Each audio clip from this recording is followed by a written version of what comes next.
At 21 years old, Dallas McCarver became the youngest IFBB pro in history.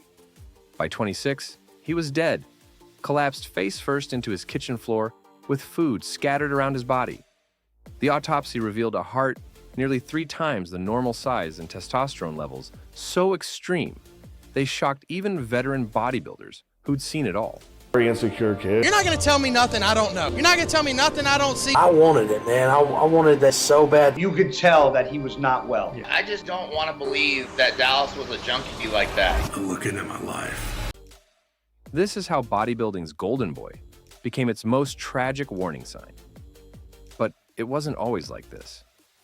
Before the fame, before the drugs, before the 300-pound frame that earned him the nickname Big Country, Dallas McCarver was just a farm kid from Jackson, Tennessee.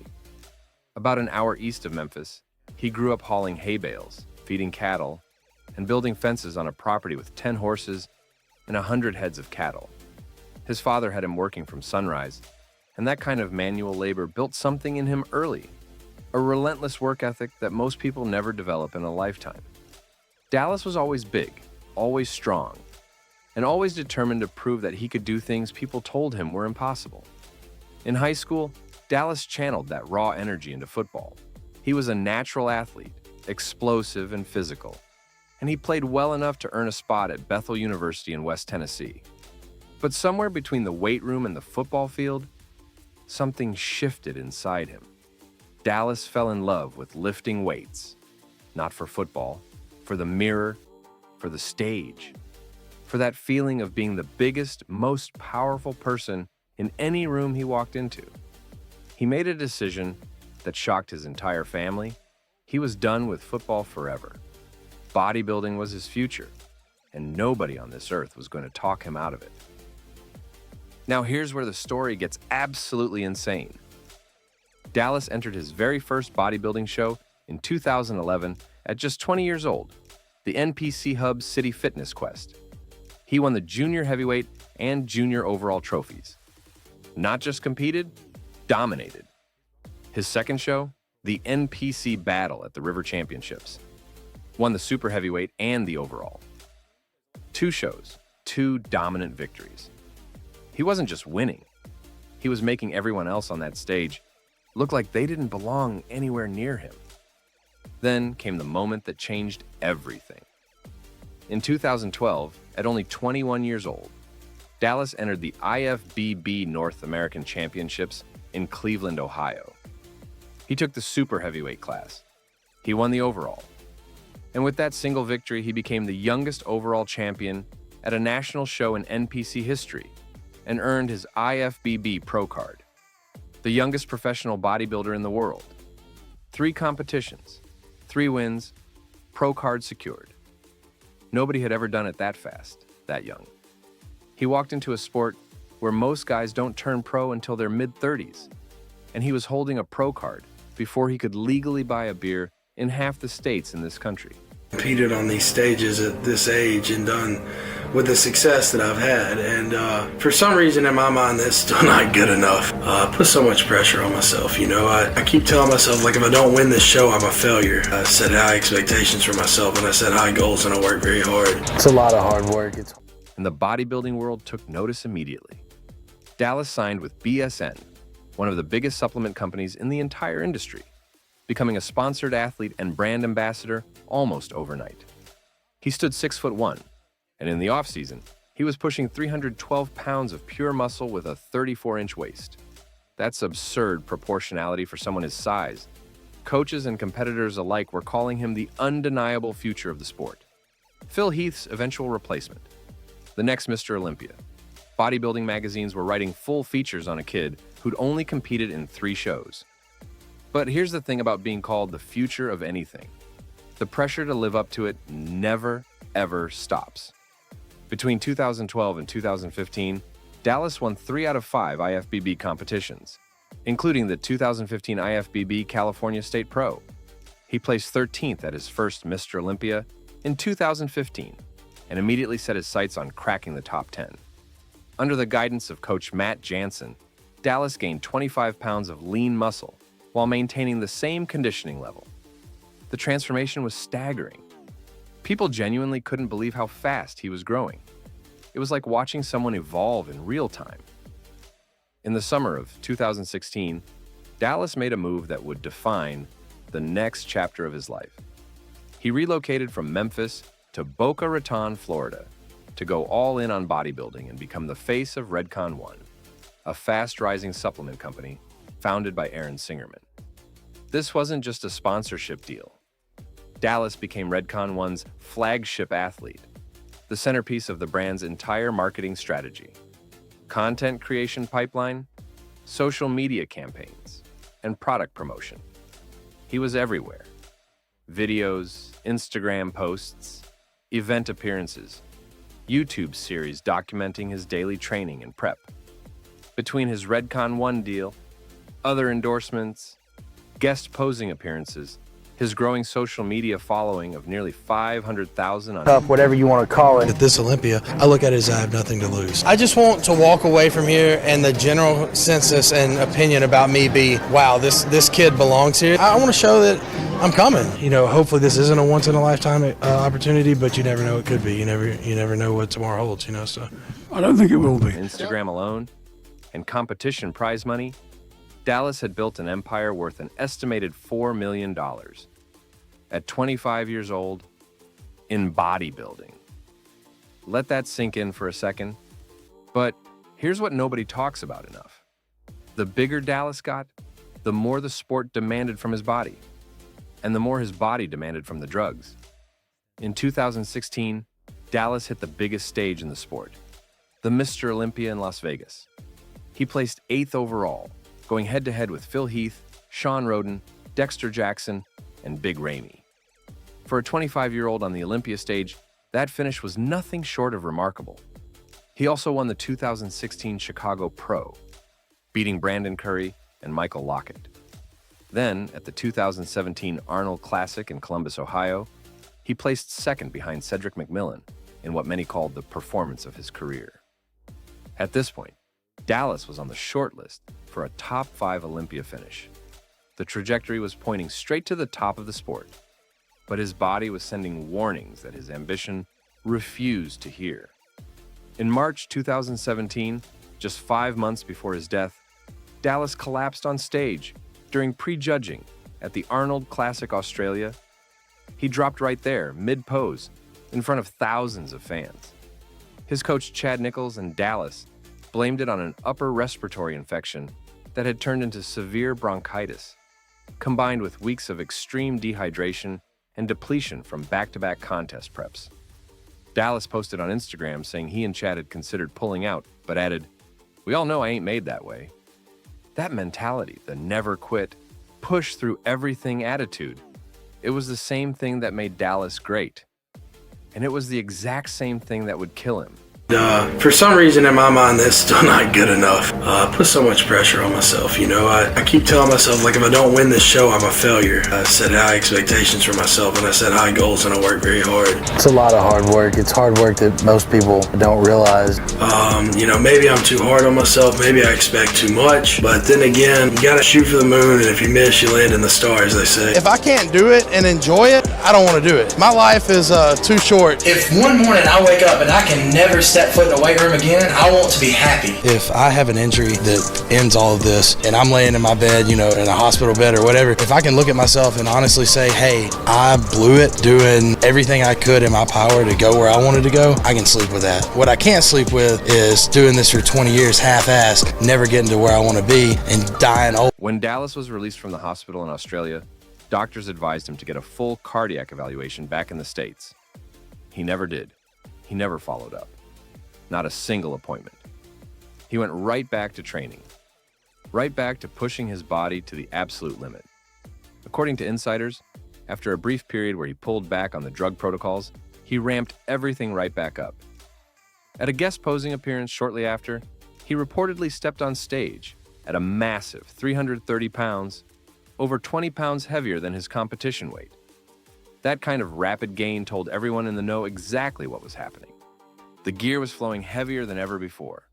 And then came August 22nd, 2017, the day bodybuilding lost its golden boy. That evening, Dallas was at his home in Boca Raton. He spoke on the phone with his girlfriend, WWE superstar Dana Brooke. She told him she loved him. The last thing he ever said to her was, "I love you, goodbye." Then he mentioned he was going to cook dinner. Just after midnight, his roommate and training partner, fellow IFBB pro Josh Lenardowicz, came home from his evening cardio session and found Dallas face down on the kitchen floor. Food was scattered around his body. His airway appeared blocked. Josh desperately tried CPR. He called 911. Paramedics rushed Dallas to the hospital. He was pronounced dead at 1:03 a.m. He was 26 years old. The initial report said Dallas choked to death on food. And while food was found in his airway, the full story was far more horrifying. When the autopsy report was released 3 months later by Florida's District 15 medical examiner, it revealed a body that had been systematically destroyed from the inside out. The official cause of death: severe concentric left ventricular hypertrophy with coronary atherosclerosis. In plain English, his heart was massively enlarged, and his arteries were clogged with dangerous plaque buildup. The contributing factors were listed as chronic use of exogenous steroid and non-steroid hormones.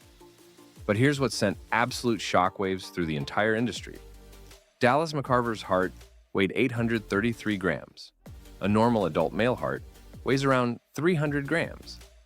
His heart was nearly 3 times the normal size, one of the largest hearts ever recorded in an autopsy. To put that in devastating perspective, Rich Piana, another legendary bodybuilder who died that very same week at age 46, had an enlarged heart weighing 670 grams. Dallas's was significantly bigger, and he was 2 full decades younger. The autopsy also revealed an enlarged liver, enlarged kidneys with severe nephrosclerosis, extensively scarred lungs, and papillary thyroid carcinoma.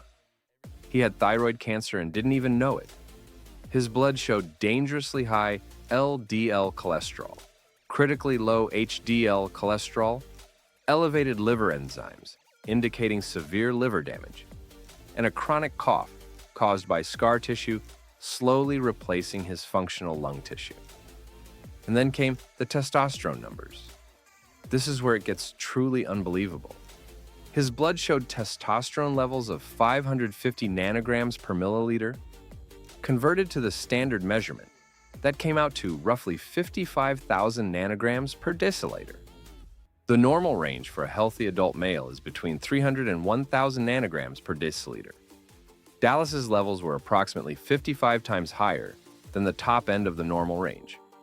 Medical professionals estimated he was injecting upwards of 10 grams of testosterone per week.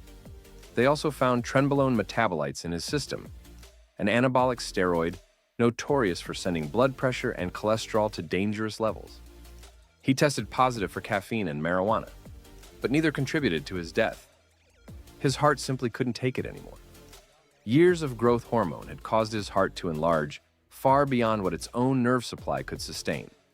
The severe atherosclerosis in the left anterior descending artery, often called the widowmaker, meant blood flow to his heart was critically restricted. Dallas likely suffered a sudden cardiac event while preparing food. He may have inhaled food as he collapsed, which is why choking was initially suspected. But the food didn't kill Dallas McCarver.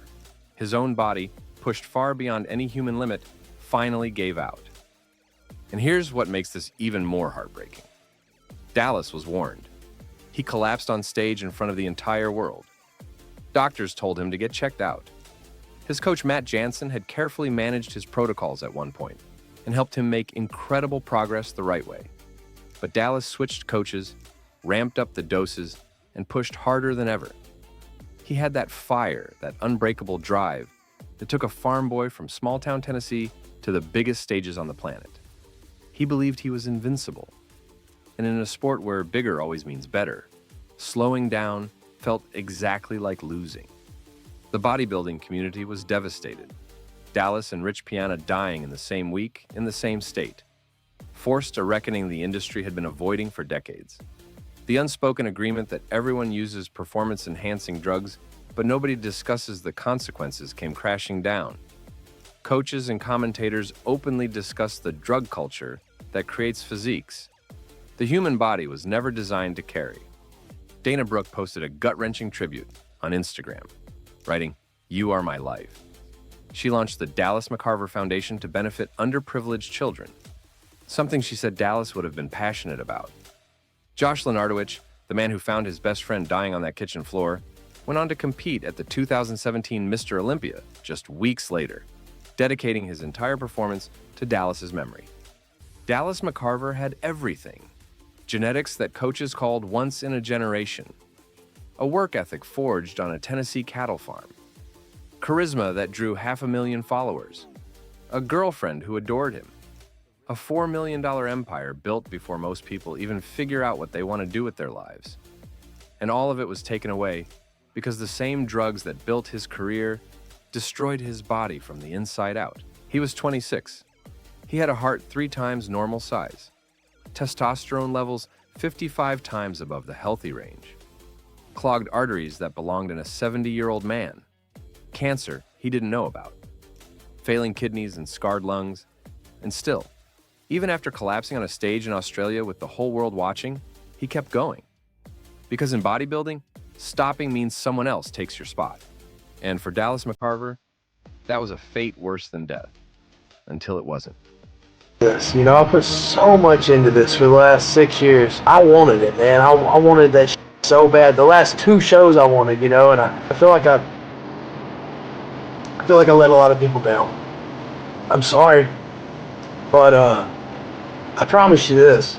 I can promise you this. One day, I'll get this shit figured out. I got a work ethic like nobody else, and I got time on my side. But one of these days, I'm gonna nail that shit.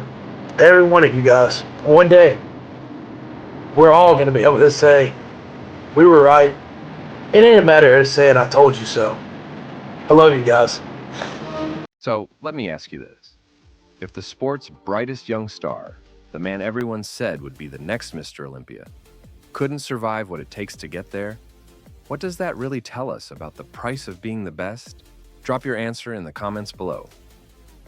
If this story hit different, if it made you think twice about what goes on behind the curtain of professional bodybuilding, smash that like button and share this video with someone who needs to hear it.